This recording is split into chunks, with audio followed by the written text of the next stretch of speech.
Hey guys, I'm sorry that I'm running a little bit late. Just got back from canvassing, but I have with me Sam Stolt. You guys might recognize him. He does a lot of data analysis online and everything like that about Andrew Yang's campaign. Really interesting stuff. He has some amazing things to share with you guys post debate, which I'm sure a lot of you guys are interested in. He has his own YouTube channel. It's in the link in the description below, but I'm really excited to see what he has to share with us. Do you want to actually do a quick intro as to like what you're up to on your channel and like your background? Sure. I do a lot of different stuff on my channel. It's I've lately been doing a lot of political stuff, but there's like a fitness and business undertone to a lot of what I do. But lately I've been using this framework to start analyzing stocks and stuff like that. But I've always just been fascinated with like the truth. I think you can see based upon what you're doing that there's a lot more awareness around Andrew Yang than like what's actually reported. Yes. He actually came on my radar. Like I don't follow politics at all. I never have. And then I'm on YouTube and one of his videos comes up and I was like, what? Like, how does somebody who's completely off the beaten path in terms of like Andrew Yang, he comes up. So I watched like 5-minute video and then I watch a couple more. And then I'm over on Instagram and they're not talking to each other. And then his stuff on Instagram starts coming up. So I was like, how does somebody so far off the beaten path show up on my radar? Mm-hmm. And that's what got me started in doing this analytical stuff to actually look at the numbers. Because when you look at polling data, like YouGov, the one from The Economist that came out, a month ago, mm-hmm. That's got 1,500 people as a sample size. That's not super representative to me, and I studied statistics for years. But that's not going to be representative if I can have a data set that's literally 1,000 times that size. Yeah, I love it. I think it's all really fascinating because the polls are just ridiculous, like in the way that they're conducted. We're in the digital age. Like to ignore like people online is insane to me. Like, how could you do that in the digital age where everyone consumes everything online? But whatever. So Sam, Did you know that Amy Klobuchar does not even have a YouTube channel? The second largest website in the planet, and she's not getting her message out to people through her a YouTube page. That just blows my mind. It's like she doesn't even want to win. It's like she doesn't even want to win. I don't think she really thought she could ever really win until maybe now she has like an inflated ego, so maybe she thinks that she has a shot. No, I don't know. I'm just joking. No hate on Amy Klobuchar. But Sam, so you were not political before. So you didn't really have a candidate who you voted for in 2016, or did you just vote against someone, or? To tell the truth, and some of the people who you and myself, I've actually never voted once. Like that's how little I've paid attention to politics. I'm not even registered to vote. Like, wait, you have to be registered to vote now, Sam. I'm not registered to vote. Why? And I'm not saying that anybody else should do that, and I do encourage people to participate. 100%. Why are you not registered to vote when you're all like into Andrew Yang's campaign? That is a great question that I don't have. I've literally never registered to vote for Republican, Democrat, Independent, never once ever in my life. You're not even going to be able to vote for Andrew Yang in the primaries? But honestly, and this is what I truly believe, that my taking that time to go register to vote, but actually going through and providing information that is not biased and like actually based upon the data, I think is going to have a bigger impact than my single vote. And I know that like this is the story everybody tells themselves to not like go register and actually vote, but that's what my thought process was. Okay, this is blowing my mind right now, Sam. You're gonna get so much hate you don't even know right now for this, and maybe that will just peer pressure you. Just register to vote and just vote. Like it's super simple. You can then unregister yourself to vote if you want. But my question, you had just mentioned about the internet, right? And I agree, the internet is the thing to win today. But why can't I would like to be able to just have an app, right, that I can just have it authenticate between 3 or 4 different apps to triangulate exactly who I am, right? Through like Facebook and maybe YouTube and maybe like some other social platform to triangulate exactly who I am, because that's probably going to be more accurate than paper. And then just use an app to be able to do it, I don't want to have to go to like the DMV or like online. You don't have to. You can just do it online, and you're an online expert. This should be like easy peasy for you. Yes, Like no if you excuses, analyze right. stuff online, you should be able to analyze how to register to vote online, and it should be super, super easy. But anyway, we'll have to talk about this later because I do want to get into some of the data that you have. You know, let's not get too distracted with the fact that he is not registered to vote. What in the heck? But anyway, Sam, so what do you want to share with us in terms of what you have seen like from this data online? Well, I just want to shout out to like Hans Del Conte and Miguel and Bear Castle and everybody else who's jumped on the live stream. We really do appreciate the support, guys.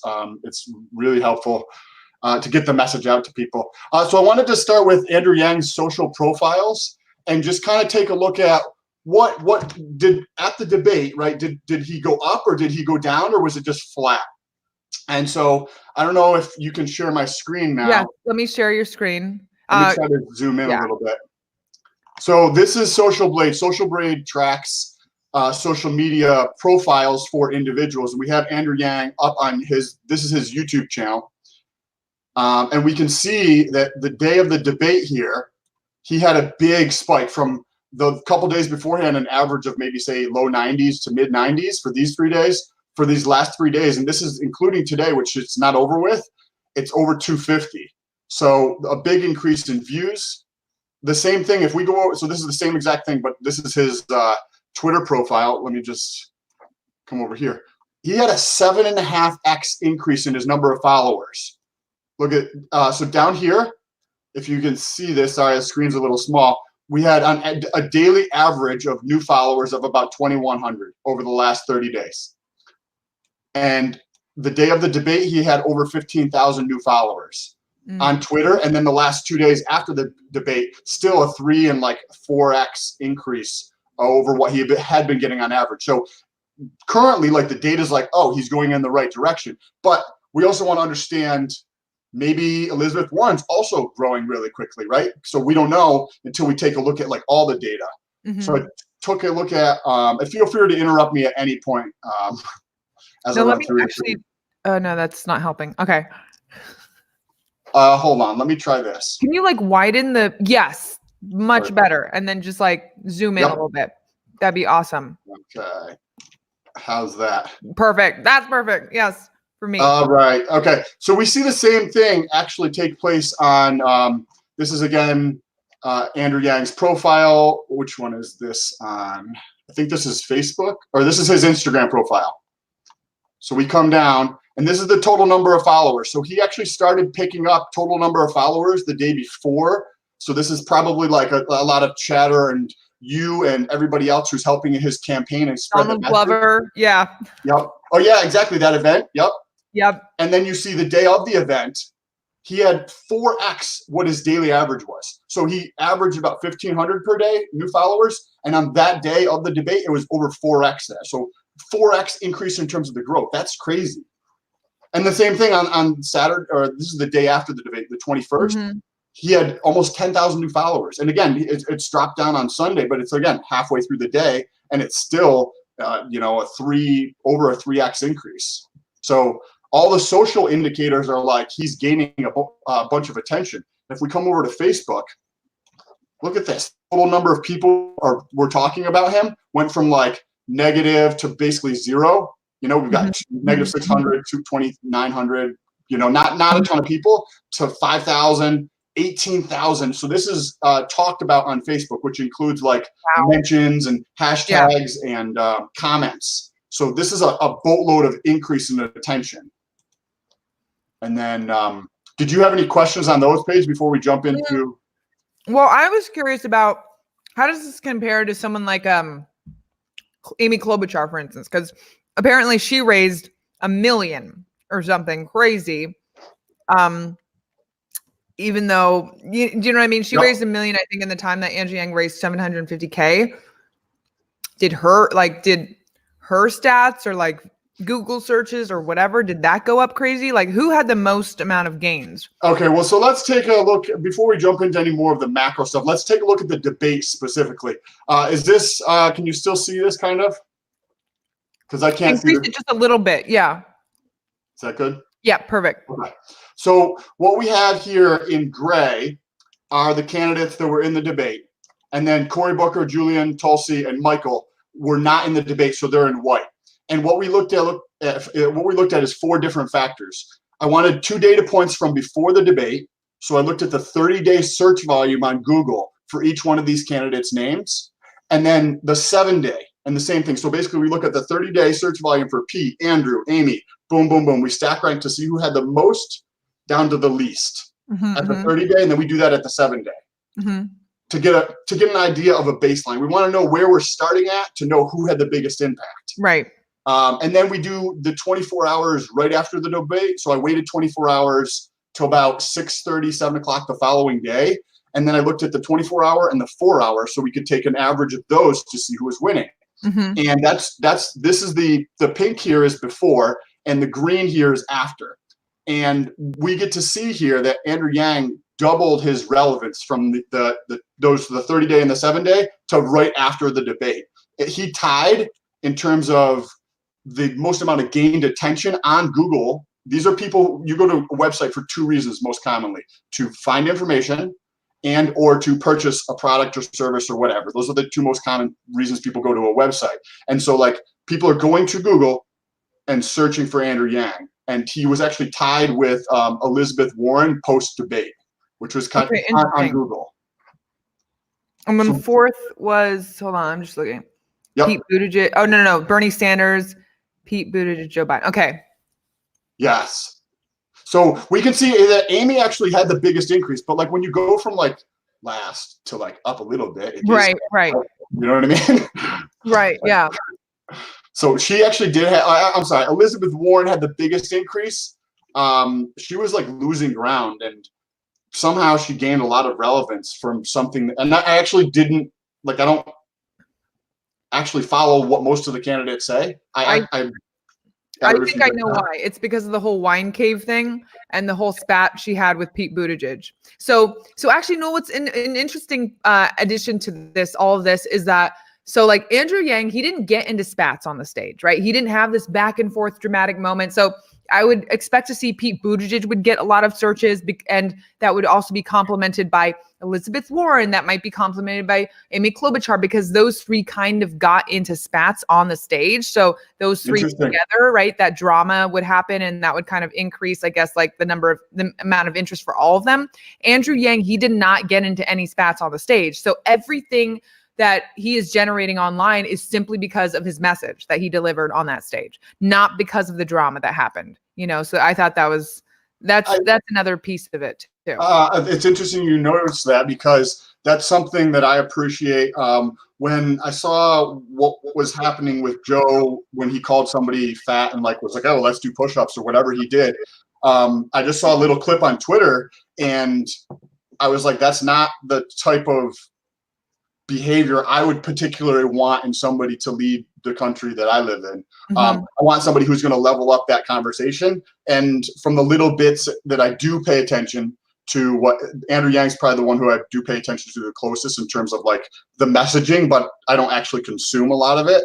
But that's exactly what he seems to do. And it's interesting, you notice that too, that there has to be a deeper conversation, I feel like, about leveling up what we're actually talking about, and the drama that the media companies put forth that, DNC like allows them to broadcast this message. They have a framework that is not at all in the best interest of like capturing the most valuable data to present to like the population. There's just such an agenda behind every single debate that it's laughable. Right. Yeah. Because it happens all the time. I ran the same exact thing on YouTube, which historically Andrew Yang just completely dominates. So again, like the 30-day, the 7-day, and then the 24-hour and the 4-hour. So we have the baseline and then what happens. And over there, Andrew Yang ranked #1 post-debate. He came out on top on there. He was #2 at the 30-day, #1 at the 7-day, and then moved up to 20 in the 24 hours right after the debate to first overall. Joe Biden, interestingly, did he say something like gaffe wise, or did he like? Well, he got into a little bit of a back and forth with Bernie Sanders. A lot of people said that Joe Biden had a very strong night, especially compared to like the other nights that he's had on the debate stage. He came out like looking strong and everything like that, and looking stable. So that's why like people thought that he had a really good debate generally.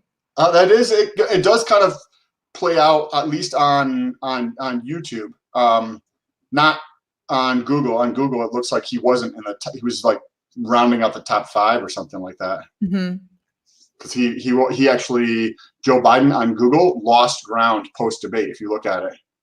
So like these are talking heads and saying he's like doing well, and then you just actually look at like this is. And you think about the scope and the amount of data that we have here. So this is all the search volume on Google, the #1 site in the planet, across all of America. So the sampling in terms of the collection that we can get from this data is so much, like magnitudes bigger than what you're going to get in a poll that's got 800 people or 2,000 people. Right. Yeah. I mean, yeah, the Google part of it, like Andrew Yang tied for first with Elizabeth Warren.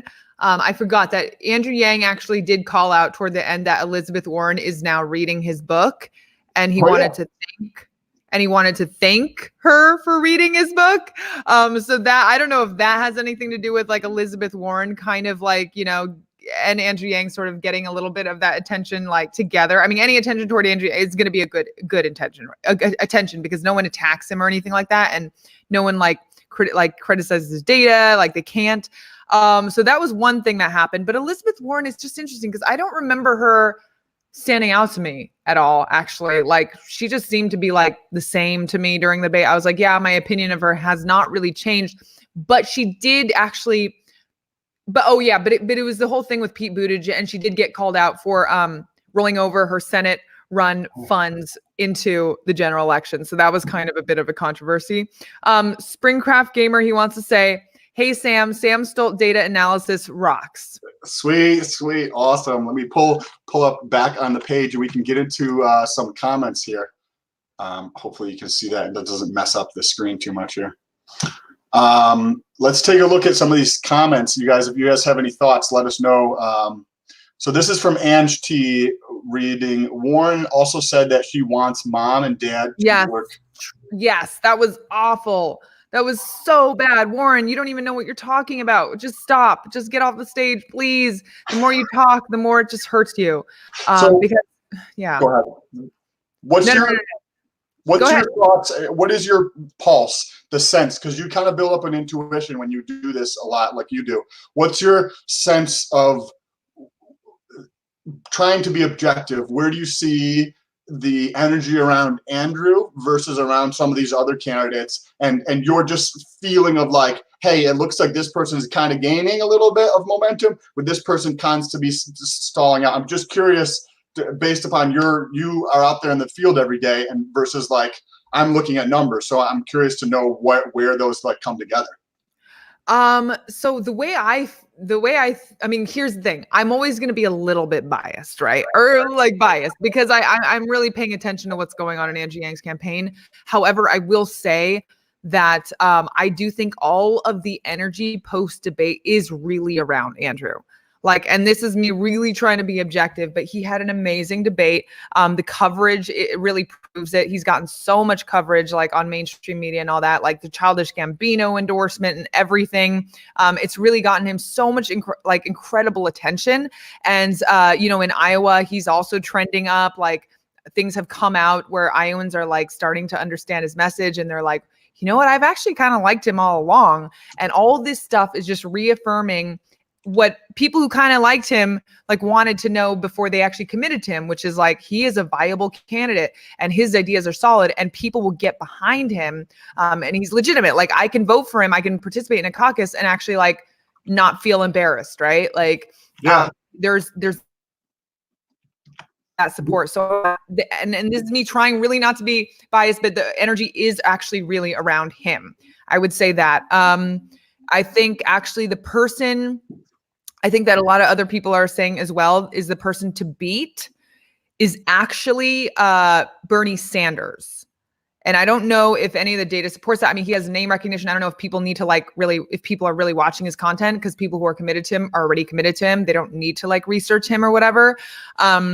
Bernie Sanders, his base has been pretty strong. Elizabeth Warren, it seems to be pretty shaky. She went downhill for a while, she really tanked for a while. Right. I don't know if that you saw that too. Yep, I saw that in the data too. So for maybe 2 months ago, she had this big peak, or maybe 45 days ago or something, and she came up pretty quick and then kind of leveled out and then just kind of started to fade. And she continues to fade a little bit. At least that's what I'm seeing as well.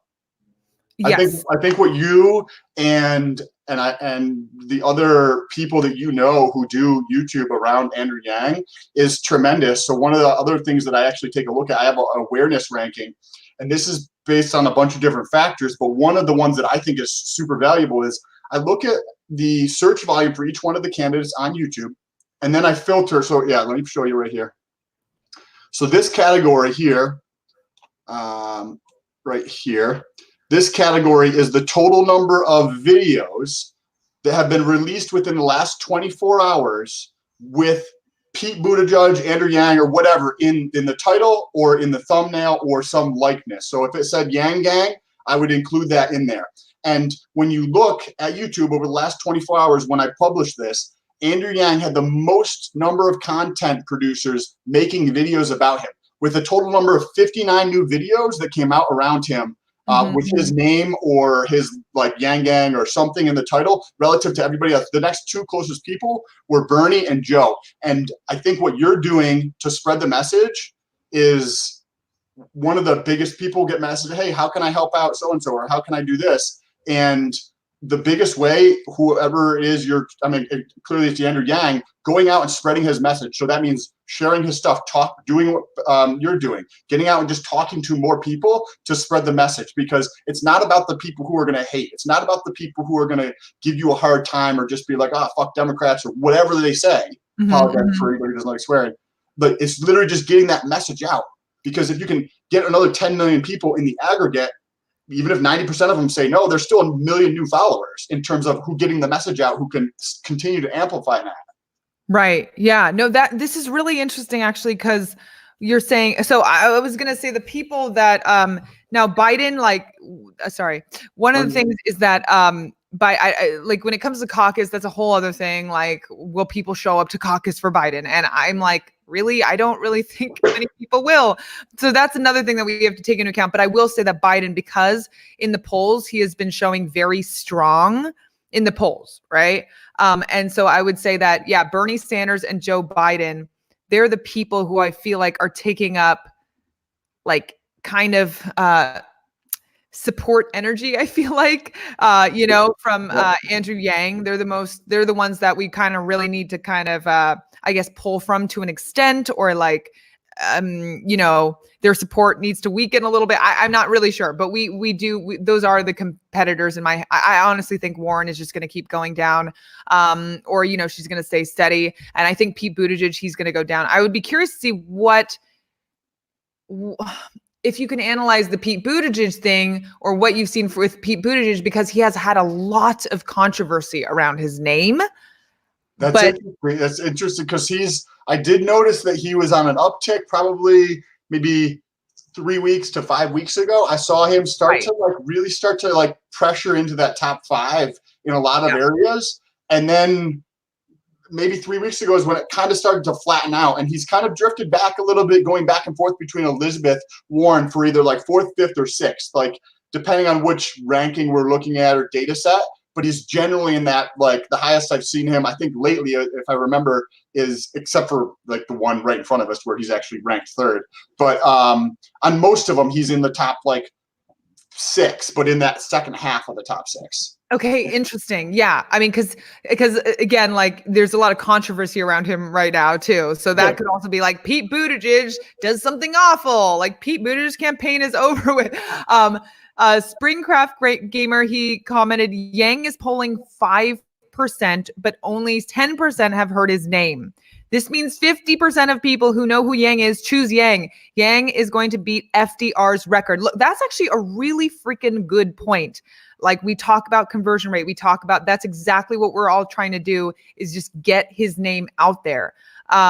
So more data to even support that. I looked at your descriptions on your videos, and I actually rank their candidates' websites similarly based upon like traffic data and like the engagement factors.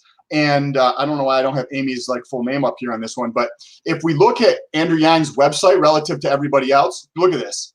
I've been ranking this since the beginning of September, and nobody's ever beaten him. So one of the factors that we actually take a look at is, I'll zoom over here, is the popularity of a website relative to all sites in the US. And this is from Alexa.com, which is a website owned by Amazon. They do like data analytics around websites and stuff. Did you have a question? No. I didn't have a question. No, go ahead. So his website, out of all US sites, is ranked 25th, 2,566. The next closest one is Bernie Sanders at 6,000. So when you actually dig into these numbers, his website's more than 2 times more popular than Bernie Sanders in the US. So what that means is, if Andrew Yang, this is the only thing that I've seen with Andrew Yang's campaign that I haven't seen with other candidates, is the level of sophistication and depth that's taken to the social media strategy. Because if I have more traffic to my website, I can put on like code on the back end to track who you are and cookies and your IP address, so that I can take that data, put it up on Facebook as a as like a audience group, and then I can market that better, because who's going to be higher probability of supporting somebody or giving money or whatever it is, somebody who came to your website or somebody who didn't. The probability of somebody clicking through and doing what you want to hear your message or give money or whatever the case is going to be higher for people who come to your website. So if your website is more than 2 times more popular than somebody else's, you get a shitload more data to be able to use for social media. And I don't know how sophisticated they are, and they're like, yeah, and being able to analyze this stuff and take and really like capitalize on all the data that they're capturing, or if they're even be able to capture all that data. Yeah, I have no idea. No, but this is really interesting that his website, I mean, so it's been number 1 like all along. I'm just for the past 3 months, and I've done it about once or twice per month since the beginning of September. Okay, and then Elizabeth Warren was 2 for a while, and then now Bernie Sanders was 3 for a while, and then Pete Buttigieg. Okay, and then Joe Biden. All right, that makes sense. Yeah, but I mean, no, Joe Biden's been like he just lost 2 spots from like I did it at the beginning of the month, and then just yesterday I did it or whatever. So I actually don't know if I've released this video actually. So anybody who's watching gets to see it firsthand here. But if you look at Joe Biden, he's actually lost 2 spots from the beginning of the month to now. So even though he's seen an uptick in the search volume around his name, it's not translating into people going to his website for whatever reason. Maybe he doesn't have you working on his side, or all these other people who are telling his story that allows more traffic to his website. You know what I mean? Or maybe people are just like seeing what his latest gaffe is, and they're like, oh, that's funny, Joe Biden. Like how, or they're typing into Google search, how is Joe Biden still number 1? When is Joe Biden going to drop out? No, I'm just joking. It could be interesting. So I actually do this on a statewide basis too, and I just did. I don't know if you can see this, but this is the Texas primary. So I've done this a couple times, and this is the same thing. So we just base this ranking off of Google search volume and YouTube search volume, but over 3 time periods: 12-month, 3-month, and 1 month. And then I just take an average to see who's like number 1. So I look at each time period and then take an average, and we can see in Texas, Andrew Yang has been in the top 3 since I started back in the end of September. And the only other people who are even in the top 3 at all are Bernie and Joe. And I see. Andrew. Okay, interesting. Yeah, that's okay. And you compare this to Real Clear Politics. So this, you know what Real Clear Politics, it just aggregates polling data from like on a statewide basis or like on a national level. Right. And the 2 people that they're off by the most that are at least kind of in, you know what I mean? At least in the talks. Like, I'm not going to talk about Amy because she's not going to, I just don't feel that she has any chance of actually going anywhere. But Andrew, and then no offense to anybody who likes Amy, but like, I just don't see her trying that hard. Elizabeth Warren, Tulsi Gabbard, and Andrew Yang, the ones that they're off by. But if you look at how this actually works out, is what happens if Real Clear Politics is off? And then it's not Real Clear Politics. They're actually just collecting the data, but it's the polling, right? So what happens if the polling's off? The mainstream media talks about Real Clear Politics. So they have Elizabeth Warren. She's actually 5th, but according to them, she's 2nd. So that means she gets more free attention from mainstream media, which allows that to like help her on the backside when you're actually looking at search volume. Right. People like Tulsi, who they're off by like 6 spots, and people like Andrew Yang, where they're off by 3 spots, now they're not even in the top 5. So they're not going to get talked about in the mainstream media because it's not showing up for there's so many issues with like the way polling is done. And I understand like the rationale for why it's supposed to be representative of the population based upon certain sample. Yeah, but it's just not accurate. It's just not fucking accurate. No, it's not. Because like they're basically saying, because historically, like this segment is gonna vote, right? But like actually, like I honestly think we're gonna see record numbers of like young people voting in this election. And so also, I mean, so like you said, what this I think represents as well is just like how basically not representative, like how not represented they are on the media, like this is how separate like the media's opinion of like what's going on is from actually people like who are searching for these people and actually their interest in the candidates. Like it's just so the gap is so big. All right, so Sam, like I need to ask you this question because this comment keeps coming up. All right, so Ian685, he wants to ask why you're against Andrew Yang. Why you're not going to vote for Andrew Yang? I am definitely not against Andrew Yang. I actually really appreciate what you brought up in terms of leveling up the conversation, because I think that that needs to happen across the board, not just in like politics, but like in people's personal lives where there's a issue with just being candidly honest and dealing with actually what's inside. And I see that comes through with Andrew Yang more than any other candidate. But then again, I don't follow like anybody really. All I just get is like fucking headlines and little bits on Twitter and stuff. But he's the only person who has actually like consumed any of his comment. And he thinks very similar to the way I think about problems and just trying to get a solution. So I definitely appreciate and support what he is doing. I just don't like. I've just never voted before. I've just never voted or anything like that. But no, he has just never voted. Hopefully, we are going to turn that around. That he is going to be voting for Andrew Yang in the primary. He is going to register to vote for the first time.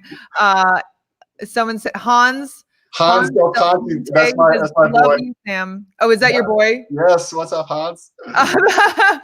Hi, Hans. And then someone actually asked, can you ask Sam if he looks at traffic within the U.S. versus from outside? Yes. Okay. Yeah. It's definitely a different story. But that gives me an awesome idea. Maybe I can put together something like the U.S. versus the rest of the world to see who's getting talked about outside of the world. It might just be an interesting thing to take a look at. I know who it is. You don't even need to do the research, but like, no, it's going to be by far and away Andrew Yang. Like, it's going to be even more disparate. Like but anyway, spoiler alert.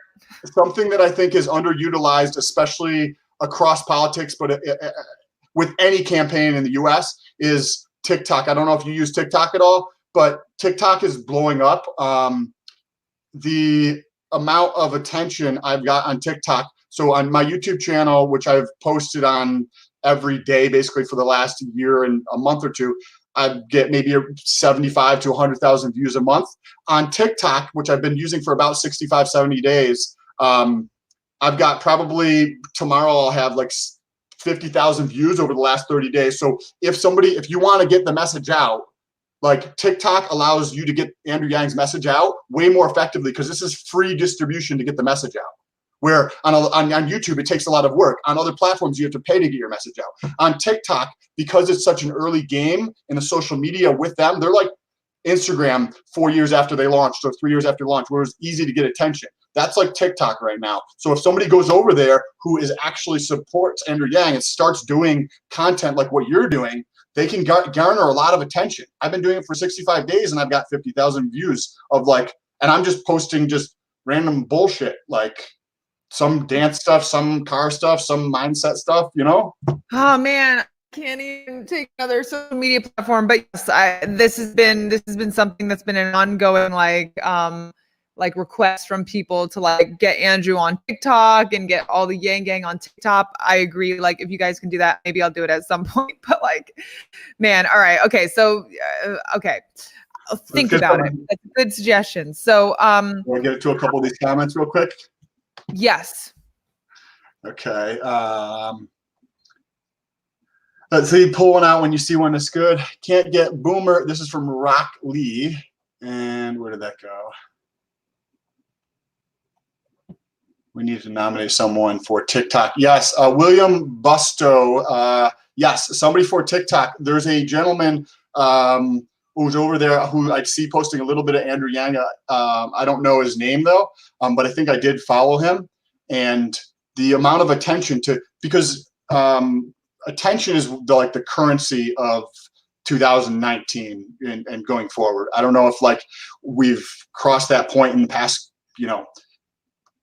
year or two. Because if we look at the 2016 election page, I don't know if I'd mentioned, but I went and back tested what I'm doing against the 2016 election. Right. And what I'm doing versus the polling data, and the YouTube search volume and the Google search volume correctly predicted the election where the polls did not. Right. Okay. That's interesting. It's Paget. I'm sorry. It's okay. Okay. So, all right. So is there anything else? I mean, that's interesting to know. So basically like whoever has the most like activity online is what you're saying really correlates more closely to who's going to be doing better in the polls. But also think about this. So if you look at the data from Pew Research, millennials, Z, and Gen X, which are the generations from 18 to 53, according to Pew Research, are going to represent about 63% of the voting population in 2020. So where do people who are 53 to 18 years old spend more of their time? Right here. Like pull up to any fucking stoplight and you look over and the person's not doing anything but looking at their phone, right? So this is the thing to win.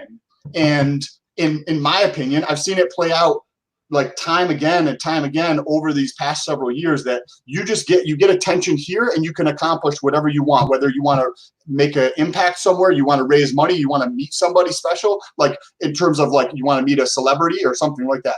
You get the attention and that's how it plays out. So the more that he can get his message out to more people, those people are going to be voting. If you look at 2018, the midterm elections, they had record turnout for Gen Z, Gen X, or Gen Z and millennials, I believe it was. So that trend is probably going to continue because we have this proliferation of information that's getting out to a ridiculous number of people that they've never had access to the real data before. It was 3, 4, or 5 networks and like TV stations and radio and newspaper, which they had the narrative of like how everything came out. But now you get to actually say your opinion. You have a voice. You know what I mean? And everybody does. So that it's going to be the most interesting election we've ever had, in my opinion. Yeah. No, I completely agree with you. I think we're going to see some surprising things again. So can you how many states does Yang have right now? I'm wondering if that's what he's asking, like how many states is he number 1 in? So I'll run through. We got Texas. He's number 3. Iowa, as of the 8th of the month, he was number 4 in Iowa. In California, which we just did, actually that was done on the 8th, he was number 1 in California. In New Hampshire, he is, as of the 12th, he was number 4. New York, he was number 2. I got to update New York. This was actually in November. Okay. In Florida, I also have to update, but he was 2nd in Florida. So he's doing in the top 5. Okay, wait. Go back to Iowa. When was that last updated? 12-8. Okay. So 2.5 weeks ago, maybe 2 weeks ago. Okay. I So think that is just key. Wait, I just want to look at yep. and I'm okay, gonna Bernie zoom in a Sanders little bit number for you. one. Joe Biden. All right. Pete Buttigieg. Okay. Okay. Interesting.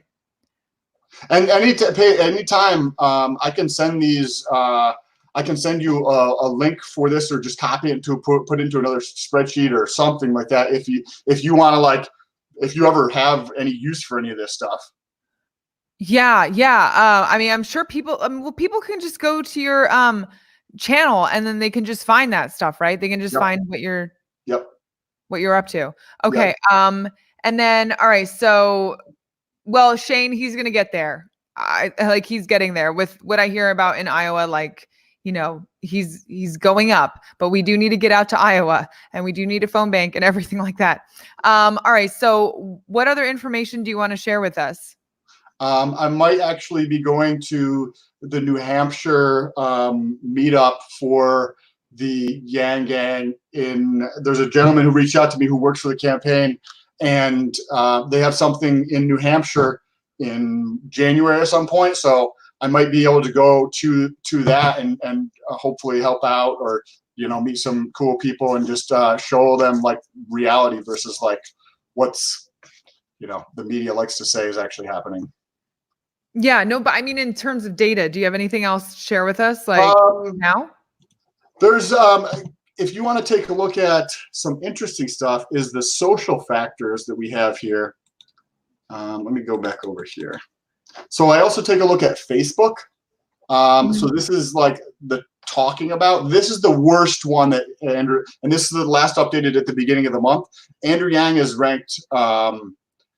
I started the ranking at the beginning of September, and as the beginning of December, he's ranked 6th. So this is the only category out of all the 9 of these where he's not in the top 5 on Facebook.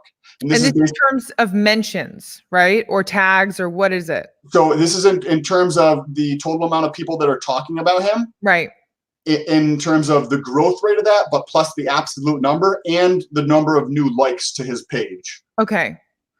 And so we'll take an average, but if you look here, this is not an equally weighted average. So the total number of people talking about them represents 40% of the average, and the total number of likes, new likes to the page, represents 40%. So those two, the absolute numbers, they represent 40%. And for some reason, he's been slipping a little bit on there. I'm curious to know if the increase in attention for the last couple of days for the debate is able to help change that direction.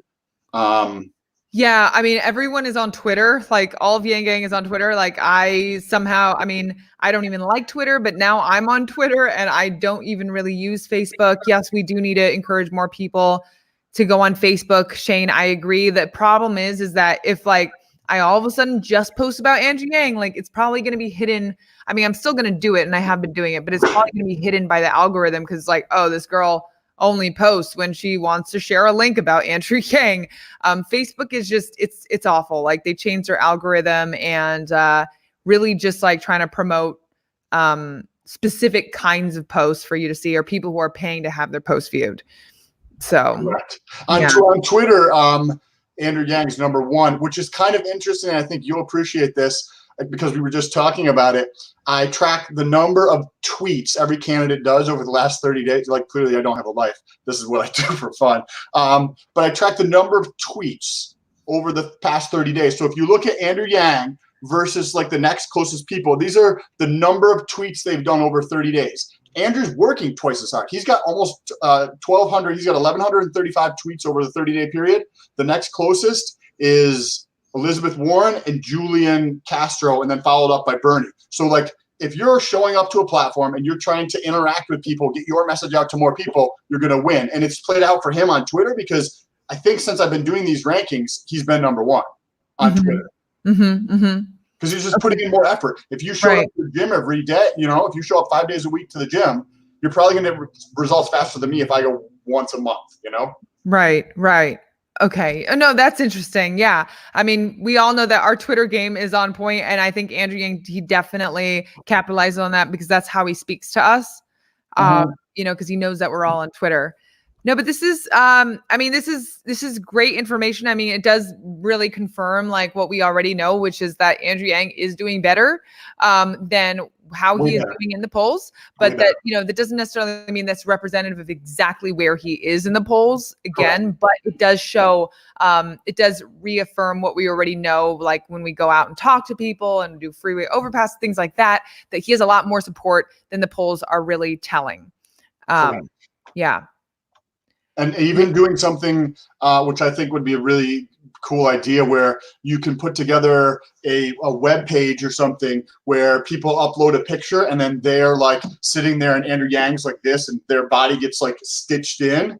Then they can share that to allow him to get out his message, just awareness to more people or things along those lines.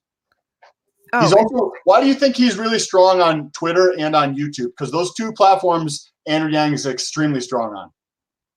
okay. So, on Twitter and YouTube. On Twitter, you know what? I mean, I think it was like Donald Trump. I think he was really popular on Twitter too. Um, like I can't really say why because I'm not a usual Twitter fan.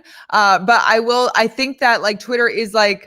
I mean, it started as like kind of like younger people use it because they have maybe they have the attention span to be able to use it. I don't know. And Andrew Yang, he does peel off like a lot of like younger voters. And he also does attract Trump voters too, like, moderates, independents, and things like that. And I mean, I can't speak to that. But on YouTube, now this is what I think is really unique about him is that I just randomly did a video about Andrew Yang. I didn't know there were Andrew Yang influencers out there really. Like I had no awareness of that, but I was like, this guy needs to be heard. Why isn't he getting as much attention? And so I think people were just really trying to fill a need. What is the platform where people can talk about something for free, right? And try and get it to as many people as possible. It is YouTube. I think that's naturally just what happened. People are like, this guy is so incredible. No one's talking about him. I want to talk about him and spread his message. What platform? And it's like, well, the video platform everyone uses, YouTube. I feel like that's what it is. And like a lot of people just gravitated toward YouTube because that's where you can consume content of his because he's not getting any media attention whatsoever. That is his news. That's his news network, YouTube, really. I think the truth wins is what you're speaking to, because people want the actual truth. And most people, I think, agree that the media doesn't have the truth as their like beacon of like how they do their reporting. So they go to YouTube because they can actually see Andrew Yang talk. Right. You can listen to conversation. How would he answer that question? And then you hear an interviewer ask him a question. That's interesting. And it's not filtrated through like you're playing telephone. You hear it through 10 people, like this kind of thing. You get an opinion on it. Yeah, exactly. Because people don't trust the mainstream media networks. Springcraft Gamer. Okay, he has a question for you, Sam. Which platform has the most traffic? Rank platforms. Like, what's your ranking of platforms in terms of traffic? So on the power ranking, we've got 9 factors. The top 3 for me are Google, because it's just tremendous. It's the #1 site in the world. It has so much data there that I think it's very, very rich and powerful. So these top 3 are actually, I rank them all at the same level. The YouTube, because that's the second biggest website on the planet. So these 2 are the biggest from the data standpoint. But then you have their website ranking, which is also a really heavy play from a data standpoint if you know what you're doing, because you can use your website to collect data, use that data through either Google or Pixel, like Google Pixel, like the code and stuff, and you can use this to be able to better market on other platforms like pre-roll ads or on the search volume, or take that and do it on Instagram or do it on Facebook. You know what I mean? All this. So I rank those 3 as the top 3 platforms out of all the ones that like I do. And then the other ones are just marginally less exposure because the volume of data on those platforms, but also the length of time. On those platforms, I can look at 12 months worth of data and then go all the way down to like the micro. On a lot of the other platforms, I'm looking at like the total existence of their account and then over the last 30 days. So there's a big discrepancy in like what happened between like time 0 and today, if I can only see 30 days worth. So like, that's why I put the other 3 first, because I feel like it's just cleaner data to take a look at versus the social factors, which a lot of times I can look at just like the total account size and then how much they've grown over the last 30 days. Okay, interesting. Awesome question. Well, with all of this data and everything like that, like in your opinion, who do you think would be in the top 3, or who do you think is going to win this prize? I mean, can you even try and make any kind of guesses as to that as of now? So, complete conjecture. I honestly don't see Joe hanging around for too much longer. I see that something's going to happen with what's going on with the impeachment stuff that's going to come out and make Joe look even worse than he already does. I feel like he could potentially drop out if Hillary comes in. I don't know how that would change the dynamic of everything. Hillary can't come in. She cannot. No. Okay, cool. So that's off the board completely then. So if he does drop out, I think that as he gets more attention and continues to build, because I don't see, if you look at his numbers of his engagement and stuff versus some of the other people, he's got more output, like in terms of people creating content for him, the number of tweets he's doing, some of the like publishing that he's doing on Instagram, he's doing more work. So in my view, if you're just going to outwork everybody in terms of like going to where the audience is, like online, if you're going to sell something, are you going to go to like the back entrance of a shop, or are you going to go right into the front where people like walk through? And he's going to where people are, which is like the internet, Google and YouTube and website, all their social media, to get his message out across the board. So I see that his growth is going to, unless something like crazy happens, I just see his growth continuing to grow. And at some point, I just feel like there's something that's going to really, I mean, I don't know, but I feel like there's something that could just spark it where it goes off much, much bigger than what it actually has been. That like you and I you sense it, right? And I can see it. I do. But I feel like there's something else there. And I don't know if it's just because I do like a lot of what he says. And I'm trying to be biased. So I'm just trying to look at the data, but I just get this sense from like the comments. There's so much like positivity if you're gauging sentiment, if there's so much positivity that I see around him and like the comments on Twitter and other places that I look versus like most of the other candidates is pretty positive, but like there's been a lot of criticism of like Pete. There's been a boatload around Joe. There's been a boatload around Warren. So like the only person that's kind of evaded it a little bit is Bernie. And I don't see like barely anything for Andrew Yang other than like if I'm looking at Trump and somebody's like, just not like closed off to thinking openly about things. You know what I mean? Right. There's just so much positivity that I don't see. I just see that being contagious to a lot of people. Yeah. I was saying earlier in my video earlier today that like I do think that we are on the precipice of something like really big, like that's gonna come in the next month, like something really big that's just gonna take his campaign to the next level that we didn't even know was like possible a few months ago. So hopefully the data will be supporting that. I mean, I'm just so curious. So many things are going to happen, honestly. Like after he got endorsed by Childish Gambino, Donald Glover, and then the debate performance, right?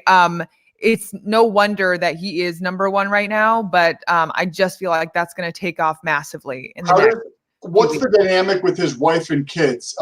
Because I see what Tulsi's doing, which is very intelligent from a marketing standpoint.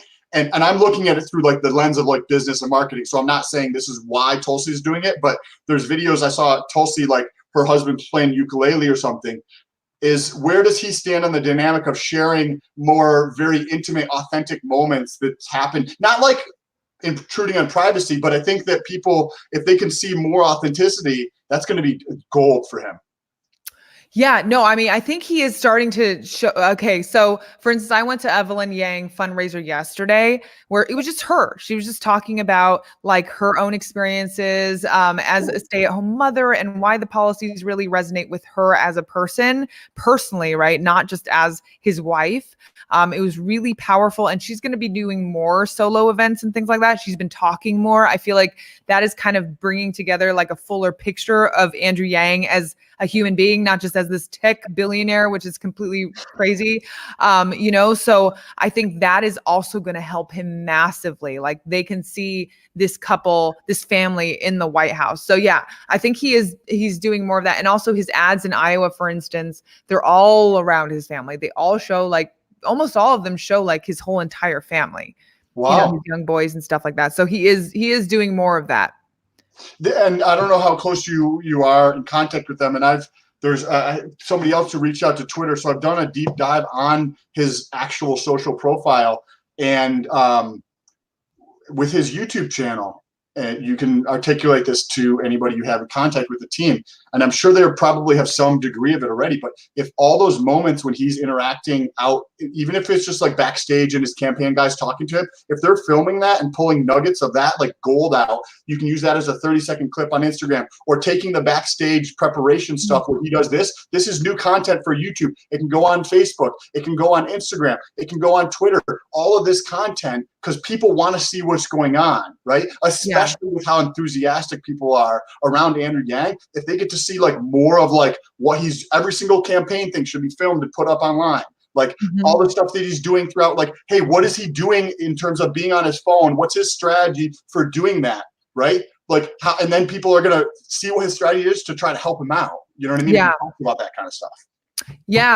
No, I think that is definitely something that Yang Gang would be interested in. I'm curious if that's something that would also bring in some more attention from people outside of Yang Gang. Now, I don't know like what their social media strategy is and everything like that. I have a feeling that they're so like thin in terms of like what they can do that like they're probably not necessary. That's probably not going to be like a huge priority for them. There's so many other things that I feel like need to be prioritized on a bigger level. But like, no, but that's a really interesting general advice actually for. Well, think about it from this standpoint though, right? Like, so if you're able to go campaigning, right, and you can do 2 campaign events per day, right? Because they're like 3 hours apart or whatever the case is. And you've got 800 people. I don't know how many people come to a thing, but say it's like at a college, right? You've got 800 students there, and then you've got 800 at the other one, and then you can make 47 calls during that time to get in contact with more people. So your total number of contacts for that day are, say, 2,000 people, right?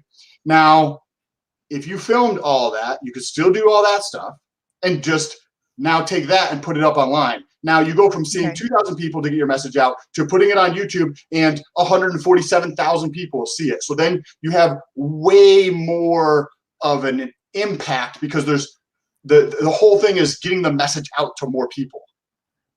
Right. Okay. No, that's actually a good idea. Like I know that Zach Grauman, for instance, he just takes little photos of things that happen, like, of Andrew, and then he posts it on his social media and things like that. But you're saying to populate it onto all their social media platforms, like these little behind the moment, intimate sort of moments. Because so he's having a conversation with me, right? But somebody's over here filming. So him and I are having a conversation. Right. I'm like, hey, what do you think about this? And he responds with something super witty and thoughtful and considerate. Yeah. And now that's a meme, right? That can be posted in a picture. That little audio clip can be put up and like amplified elsewhere through a paid ad because you were able to actually capture the moment, that energy. It's like heady, but you're able to capture that energy. You put that out to the world, and it can go on Facebook and get 6 million views versus the 2,000 people you could see in one day. The impact is just so much greater online. And interesting.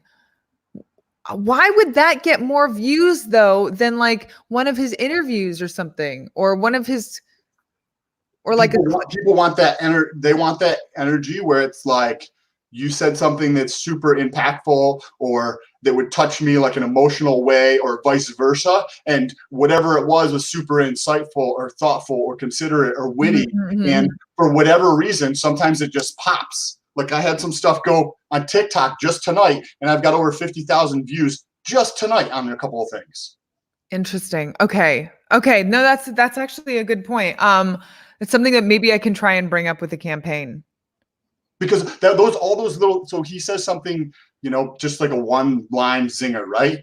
And then that's a screen grab, right? And then it's like a meme that's like Andrew says this kind of thing. That's shared, right, across things. And then the dude who actually got that, right, they share it with him, and he tells 18 of his friends, and they're like, hey, look at this, right? They actually use me in an ad. right? And that's going to be way more impactful because now he's grassroots. He's going to tell all of his friends at school because he's super stoked. Plus, you get the amplification online of like, hey, you can have 14,000 people on Facebook watch it, and you can have 6 million people on YouTube watch this. And the app, like, if you can talk to one person in the real world, but you can talk to 10,000 people per day online. Interesting. Okay. Yeah. Okay. Yeah. No, that is a really like.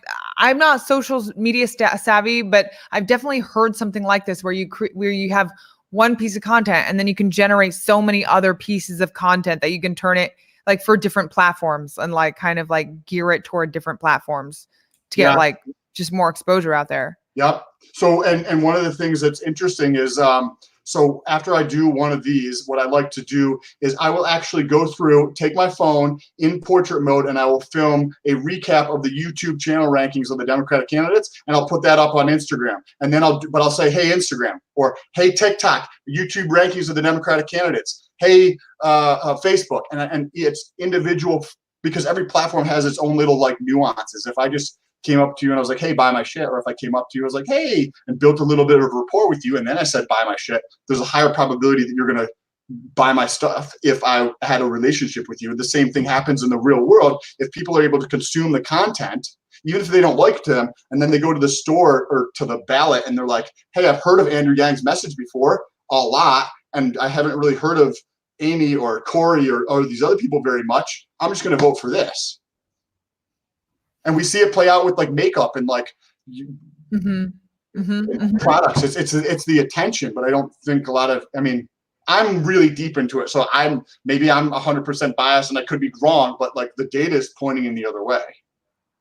Okay, interesting. Yeah, no, I think there's something to that. I think Gary V, I'm a big fan of Gary V. I feel like he talks about this stuff too. And obviously he knows what he's talking about. He's been very, very successful with all of his like marketing and everything like that. So yeah, maybe there is something to that. I mean, I know a lot of people have been promoting TikTok and like, focus on the stuff that can go viral and everything like that. I guess the thing that like prevents me from going like, yes, that is exactly what he needs is because I already feel like Andrew Yang is the most viral candidate out there. However, a good point you make is that when I do meet some younger people, like who don't necessarily know him, maybe they would be able to reach those younger people. So think about where your audience, because Generation Z, which is the youngest generation, is predicted to come out in record droves. And you just said this yourself. You just had the sense that there's probably going to be a higher turnout for the 2020 election. And that's what the data is showing too. So where do people who are millennials spend their time? TikTok, right? So if you go to tell the message on the platform, it's just like if you wanted to sell hot dogs, are you going to go in front of Walmart where everybody's like going in and out, or are you going to go behind where the trash is to try to sell your TikToks? Like, don't try to tell me stuff if you're giving it in the newspaper because I'm not going to see your message. Go to TikTok because that's where my eyeballs are. Do you know what I mean? Right. Okay. No, that's actually a really good point. Yeah. And what is the average age of someone on TikTok? It definitely skews younger. Go ahead and talk about something for a minute, and I'll pull up my analytics and see if I can find anything. All right. I don't know what I'm supposed to be talking about right now, but this is all like very interesting. I guess because like I just assume that Andrew Yang has already won the internet, so I'm like thinking about what stuff outside of the internet. But I guess it is true that there are also different demographics who are tapped into the internet, but they're on different platforms that we are not tapping into. And that could also be a gold mine. I mean, if we're already dominating the internet, then we could probably easily dominate something like a TikTok or dominate like, the Instagram even more or whatever it is, all these other platforms in different ways. So, but remember, like you're already waist deep in the swamp of like what's going on. So your perspective is going to be like, everybody knows because like, and everybody knows the minute details of like what's happening. But like, there's a fucking retarded amount of people on Twitter, Facebook, YouTube who have never heard of Andrew Yang before, even though he's got a ton of attention there. They have no freaking idea who he is. No, that actually is true. No, that's true. That's true. Yeah. It doesn't give me age demo on here. It just is split between male and female. But it does. What I've heard is it's from like the comments, and then I click on the profile. I would say most of the audience that I'm seeing who are following my stuff are in like below 30 age group. Okay. Okay. That's not that. Well, maybe if they can tell the parents. Yeah, no, I don't know. No, but it's interesting. I guess it does not hurt, right? If like this, it could literally be this easy for someone to be like, boom, piece of content. Now just populate it like in all these different places. That's it. Yeah, there's subtle nuances to like what you do to have like go out and what you do to be successful and going to just talking to people and actually having a conversation where they're open to. You've learned things over the past several months of doing that where it's way easier for you to go talk to somebody just randomly to have that conversation and rebuttal whatever things that they have. And the same thing happens like if you just try to use something like Hootsuite or like some like SaaS software that just is like, hey, put your shit here and then we'll push it out everywhere. That shit's not going to work. That's just like me going to knock on every single door like, hey, buy my shit, buy my shit. But if I'm like, hey, I'm your neighbor right across the street there. What's going on? Hey, did you know that I actually sell cell phone? You know what I mean? Like the subtle nuances of like the platform play a huge role, or just like filming in landscape mode versus portrait mode, depending on the audience or where it's going to be distributed. You know, these things like matter. You know what I mean? It's a little bit more like nuanced than that, but just like you going up to talk to people, it's a little bit more nuanced in how your approach has gotten way better. You're way better at articulating an answer that comes across concisely to the people that you approach, you know? Right, right. Yeah, no, that's interesting. Okay. Yeah, that's helpful. Let's see if we could get something going on there. But do you think it's helpful if like influencers, let's say like Yes. me or Zach and Matt or, you know, all these other YouTube influencers, if we try to get in on this as well? 100%. I don't know if I can convince the campaign to dedicate resources to this. Unfortunately, I'm not sure I have that authority or influence on the campaign to be like, yeah, you really need to get on the social media thing because, yeah. Well, I think what you're doing is a tremendous help. I think you spreading the message every single day and your channel gets a lot of exposure. So, you know, you've got like 10x of what I've got, you know what I mean? So in terms of views, so that's people's attention. So if you're able to impact that many people, so you could go impact, you know, 100 people a day by going to talk to random people, which is amazing. And that's super impactful because they could tell another 100 people, right? But if you go and tell that story online, you're going to get 100x the results because you're going to get your message out to more people. And you can do both. Like you don't have to do one or the other. They both work. We know that. Just one, there's a way bigger amplification effect from it. Okay, now I'm just going to ask you a more trivial question just because I don't really stand TikTok at all. Like, what do you post on there? Like, I can't post my videos on there. Like, what I don't understand what you post on there. So it's out there. 60-second or less little videos. It's almost like you can edit videos in there. So you could just do a 60, like we just did this interview. After I get off this interview, I can get on here. I can make a 60-second clip of just talking about it. And then I might, at the end of the clip, tell people to go to my bio to watch this full interview. Ah, okay. But it's like most of them are like 15 seconds. A lot of times you see kids dancing. So they'll like do it. It's the only social platform that's like music that has audio centric.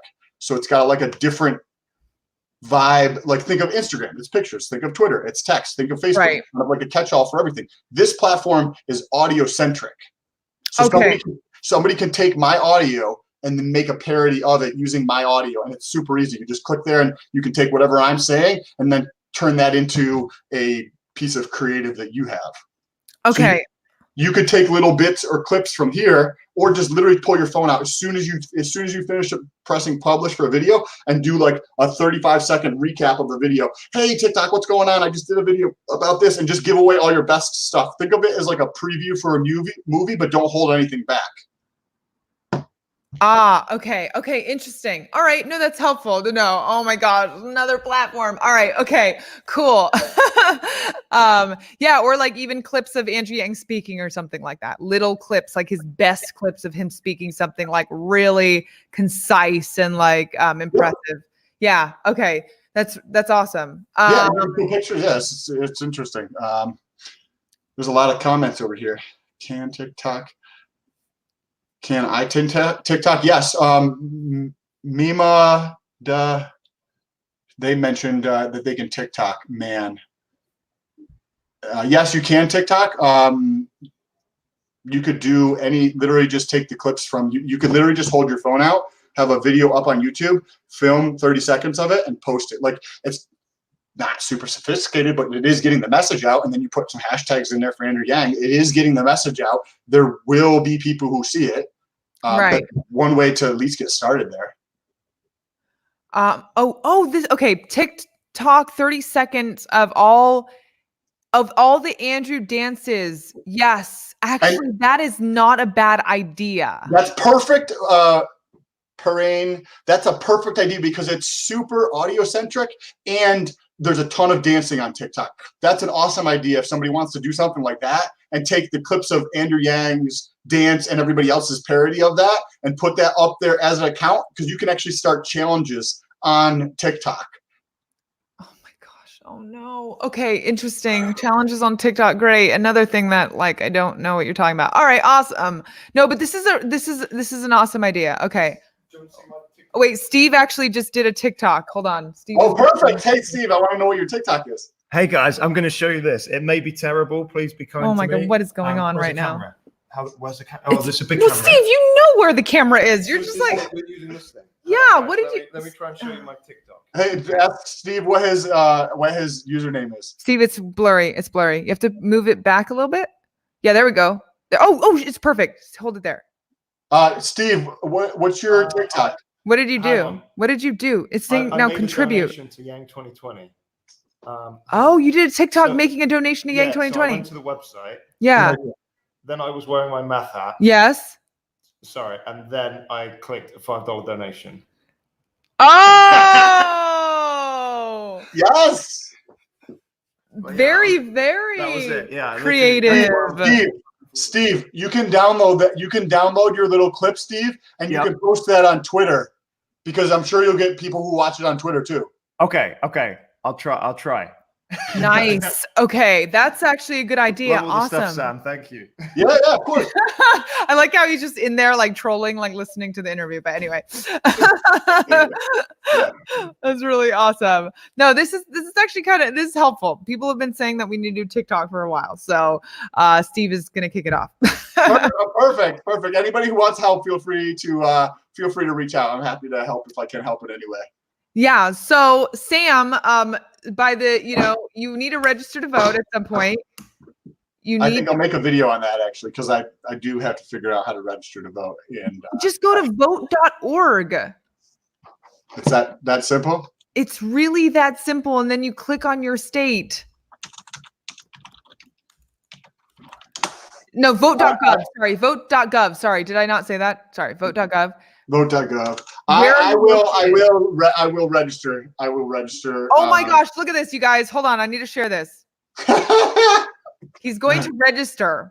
But I think I'm gonna probably have to put in my information in here. No. I'm gonna take. Yeah. No, but he is gonna register, you guys. Read it. It is really easy. People are like, please do it now. So I mean, you're not a Bernie bro, are you? Who are you supporting? I actually don't support. I haven't picked any. I'm just trying to understand what America's thinking about, because then I have the answer. So that's why I don't actually pay attention to what anybody says, because if I know what the macro is, then I know the direction of we're headed. So you don't want to change that direction. You don't want to be part of that change. I think providing the truth in what I'm doing, I think is that I think it is, because we don't, and I'm not just trying to promote what I'm doing. I think anybody could do what I'm doing, but I think that what we're doing over on my channel is actually showing the truth of like what America's pulse is, what America's actually interested in. And if we understand that, and it's not filtered through a game of telephone like mainstream media with there's agenda, whether it's eyeballs they're trying to get, there's an establishment bias, whatever it is, I think providing the truth is going to allow people to actually see, is going to be more impactful than like choosing any one candidate. Because I think that did you know in the Iowa caucuses that they literally go and stand in a room and play fucking musical chairs? Yeah. Not really, but like. No, I do. Yeah. I know. It's crazy. It's a crazy process that really is dictated by passion than anything else, I think, in terms of like who's going to show up, go through that crazy process. Like what kind of? This is 2019. We're going to I know. 2020. It just blows my mind. I know. It's really, really sad. But I do think that it could work in Andrew's favor. That's what I'm going to say about that. So what do you mean? Because his support is very deep. So the biggest hurdle that really makes me angry is the fact that there isn't enough canvassers. They don't have paid canvassers in Iowa because honestly, Iowa is up for grabs right now. His message is resonating in Iowa. There have been videos coming out where people are like, I've always liked him all along and all of this stuff, but they just don't know if he can win. If we had paid canvassers there like yesterday, then his message would take over Iowa. Like he would win Iowa hands down. It's not even a contest. And the fact of the matter is his message is so strong that people would actually show up to caucus. Here's like people who kind of support Pete, who kind of like, Klobuchar, whatever. They're not necessarily the people who are going to be like, yep, but I'm going to come out to caucus when it's freezing cold for like 3 hours. So, So I think you have a powerful impact here that and anybody could do this, but if you have an audience, so if you have a local reporter that reports what's happening from a canvas standpoint and sends you that footage, you can make that into a separate show that shows the impact of the story of what's happening in Iowa. So whoever is over there, you have a lot of people paying attention. You can say, hey, if you guys are out canvassing, record what you're doing. Give me a little bio of what you're doing. Put it in like horizontal mode so I can get it. Send me the footage. Here's a fucking link. Put it into my Dropbox. Put it into my Google Drive. I can put this in a video and make it into a show of like, hey, this is what needs to be done for canvassing. This is how canvassing is done. It doesn't need to be scary. We're doing this every single day. We're just trying to spread the word, That's actually an awesome. I wish I thought of this idea months ago. That's actually a really good idea. So I'm actually going to be in Iowa in a few days. So I'm going to be able to. Use your Twitter. Use your Twitter and your community page or whatever social that you use most to spread the word, and just say that if you're going to be out there, there's enough people that support Yang that would be interested in coming to be your videographer for the day to capture little bits of like what's happening, and then allow that to be more content to be able to distribute across the board. Okay. Yeah. Interesting. All right. Shane actually has a question for you. He says, as a neutral observer, what do you think Yang's ceiling is? Can you comment on that? Because you're more paying attention to the numbers. So I don't remember where I saw it the other day. But I think that there's, it's almost like there's a tremendous zeal for what's going on with Andrew Yang that is in the corner of the room. So it's a ton of attention, but it's still only in the very corner of like society's attention. Like it's on like kind of the cusp of like going a little bit more mainstream. Joe's already fucking got the attention mainstream. Bernie's already got it. Elizabeth Warren, Pete's a little bit in there. As soon as that tide hits, I mean, I think if I look at YouTube over the past 30 days, he had 5.1 million fucking views versus the next closest person was Bernie, and he had 1.6. So the next closest was Tulsi Gabbard. I'm sorry. But a retarded amount more attention there. So like, this is with nobody in the mainstream talking about him. So it's still off over here in the corner. I think that the ceiling is going to be pretty, unless something like happens where it gets shut out or like they just completely cut him out of every single conversation. So it like, you know what I mean? Doesn't get the appropriate amount of attention that is warranted. Unless something like that happens or like something stupid gets said, which I don't see that. I mean, I could see that probably with a lot of the other people, but not necessarily with him. I could see him, like, it just seems to continue to build. He's been, between him and Bernie, they've been the most consistent players. And Bernie, over the past 2 weeks, has started to lose steam. I don't know if it's going to be sustained, but just over this last like week to 10 days, Bernie's been starting to lose a little bit of ground, even though Joe has been gaining a little bit. Very interesting. That actually is reflected in how I feel about how things are going. But where do you think you drew those data points from to like get that sense? my spidey senses. No, I don't know. I actually have no idea. Like, but other people who I talk to feel the same way. And I don't know why we come to these conclusions. Maybe it's just the conscious. I don't want to get all what Marianne Williamson on everyone, but like, I just got this feeling that Bernie Sanders is the person who has the most stable base, the strongest, most consistent base out of all the front runners. Joe Biden, I don't even think, even though he's polling really high, I almost feel like he's kind of like irrelevant in some ways. Like he's very easy actually to not tear down, but like he's very easily replaceable. But people kind of put him as like the default candidate because they think he's the most stable person, like this most, you know what I mean, the most safe candidate. Yeah.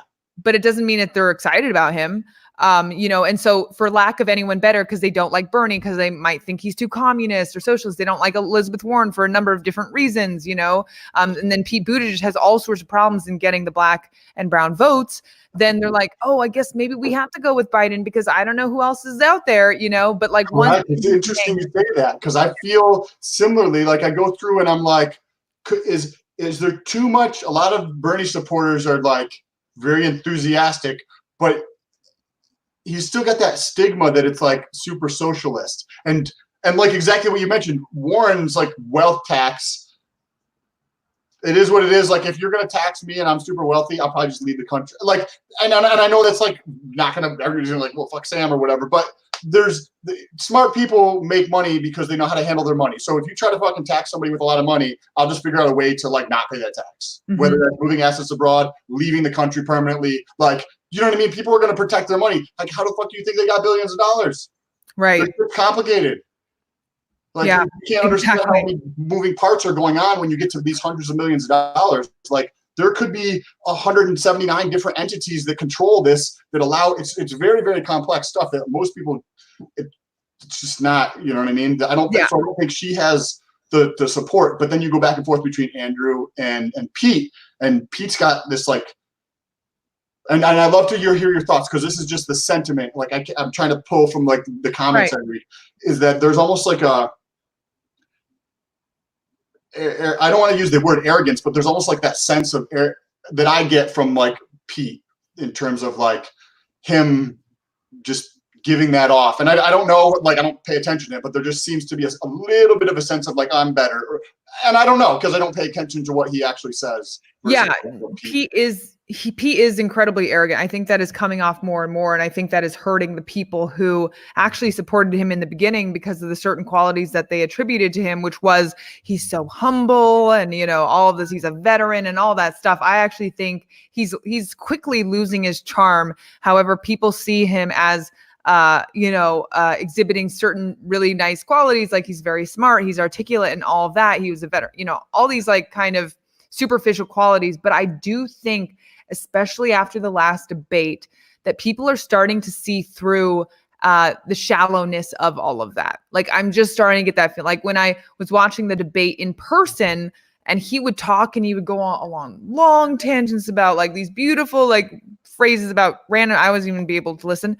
People just tuned out. Like he barely got applauses on so many of the things he said, even though they were beautifully articulated. And I was like, yeah, people I think are kind of bored of his BS. Like that's what I got. Do you get any sense in your like that I think that this election, and I want to know what your thoughts are, that there's a much greater, like people's fucking bullshit meters like way up here, and they want somebody who's going to level up the conversation, who's going to think about things differently. And I'm curious if you get the same sense. Like that's what I feel is intuition. That's like what's inside. That's like what I want, the truth. And I'm curious to see if that's what comes across to you in terms of, I think that candidate is going to, that's why I said like with Tulsi showing the stuff with her husband, that's super authentic in terms of like, she's just a real lady who's just trying to do what she thinks is the right thing to do. And I think that the more authenticity that's not forced and it's genuine is going to actually what's going to show through and win this, because they're going to level up the conversation. It doesn't fucking drama and dumb shit. Yeah, I completely agree. That's great. I honestly think there is like once Andrew, like you said, hits that sort of like inflection point of like the mainstream, Yeah. there's like no stopping him actually. It's Because super interesting to watch. yeah, it's gonna like unleash like all of these people waking up and being like, where has this guy been this entire time? How come I didn't know about him sooner? I honestly feel like that is what is coming. So it'd be so interesting to see from your perspective all the data on that, I'm sure. There's also, and this is they probably already use stuff like this, but there's an app for canvassing. So depending on if you're going to go over there to help out with stuff, you could do a meetup where everybody downloads the app in advance. You facilitate it. There's 4,000 addresses in there. You meet at one spot. You're probably going to need help with the facilitation of it, but you meet at one spot. Everybody's got like their own route where everybody hits 20 houses or something like this, and they get like, the 7 stickers or whatever it is to hand out kind of thing. And you go out and you and somebody else go through and just film like 40 different interactions of different people, and that's the show. But that's where you're doing canvassing and making content for the internet.